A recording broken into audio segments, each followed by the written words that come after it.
मुस्लिम league नून की chief organiser और senior नायब सदर मरियम नवाज ने कहा है कि वादा करती हूँ नवाज शरीफ को खिदमत का मौका देंगे तो महंगाई खत्म हो जाएगी। ननकाना साहिब में अवामी इज्तिमा से खिताब करते हुए मरियम नवाज ने कहा कि मैं पहली बार आई हूँ, इतनी सर्दी में भी मेरी माएँ और बहनें बैठी हैं।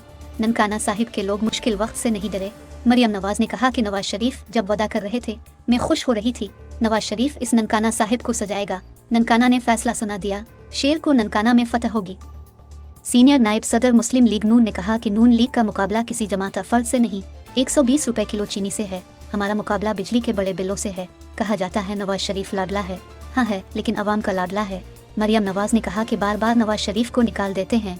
नवाज शरीफ को बार बार निकाला लेकिन ननकाना वाले वोट देकर वापस लाए। हमारा मुकाबला किसी शख्स से नहीं, हमारा मुकाबला 20 रुपए की रोटी से है। उन्होंने कहा कि धरती का कोई सच्चा बेटा है तो वो है नवाज शरीफ। अब के मसाइल दिनों में हल करेंगे। नवाज शरीफ को इतने वोट देना कि नवाज शरीफ को किसी बैसाखी की ज़रूरत ना रहे।